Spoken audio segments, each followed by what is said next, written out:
Hi, my name is Dr. Dwight Owen from The Ohio State University. I'd like to discuss some of the abstracts from the recent ASCO Annual Meeting pertaining to local regional non-small cell lung cancer, small cell lung cancer, and mesothelioma. The Empower 10 study was presented by Dr. Heather Wakeley, which included patients with resected non-small cell lung cancer, stages 1B to 3A under the 7th edition, who were treated with surgery and cisplatin-based chemotherapy and randomized to 1 year of adjuvant atezolizumab versus observation, regardless of PD-L1 positivity. Adjuvant atezolizumab significantly improved disease-free survival in resected PD-L1 positive stage 2 to 3A non-small cell lung cancer with a disease-free survival hazard ratio of 0.66 and a 95% confidence interval of 0.5 to 0.88. In these data, PD-L1 positivity was associated with the greatest benefit, although overall survival data are not yet mature. We also saw updated data from the CheckMate 816 study, which enrolled patients with early-stage non-small cell lung cancer against stages 1B to 3A in the 7th edition. 365 patients were randomized to receive neo-adjuvant chemoimmunotherapy with nivolumab and platinum-based chemotherapy versus chemotherapy alone for 3 cycles prior to surgical resection. Primary endpoints were pathological complete response and event-free survival. Here we heard updated analysis from the pathological complete response, which was noted regardless of the stage of disease. Majority of patients had stage 3A disease, and even in these patients, the pathological complete response rate was 23% with chemoimmunotherapy versus 1% with chemotherapy alone. And for patients with stage 1B disease, the pathological complete response rate was even higher at 40%, although this was a very small patient population.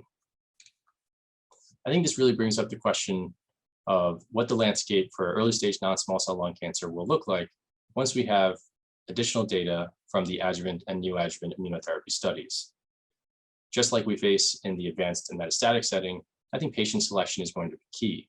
And by patient selection, I mean both for single agent immunotherapy versus combination chemoimmunotherapy, as well as the use of adjuvant versus when to deploy neoadjuvant treatment.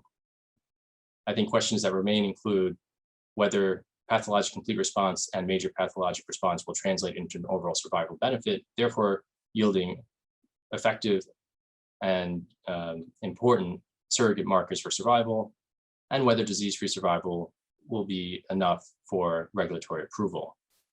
These studies will take time to read out and hopefully will provide reliable surrogate biomarkers for future studies.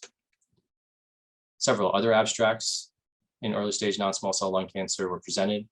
I'd like to point out the VIOLET study, which was a study of VATS versus open lobectomy, showing that VATS surgery was associated with clinically improved quality of life, as well as reduced cost, and no difference in overall survival or progression-free survival, although the data are early.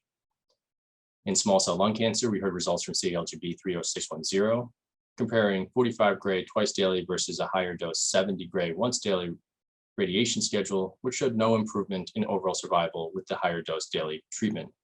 The study did take over 10 years to accrue. And although BID dosing remains a standard of care, it is not widely adopted due to logistics, thus showing that the higher dose once daily treatment arm may be an alternative when BID dosing is not permissible. Lastly, in mesothelioma, the VIM study randomized patients to second-line vinorelbine after progression on platinum-based chemotherapy versus best supportive care and active symptom management in the second-line setting. Although an improvement in progression-free survival was observed and responses in some patients, including deep responses, given the changing landscape of mesothelioma, this may now functionally be a third-line option for select patients after platinum-based chemotherapy and combination immunotherapy.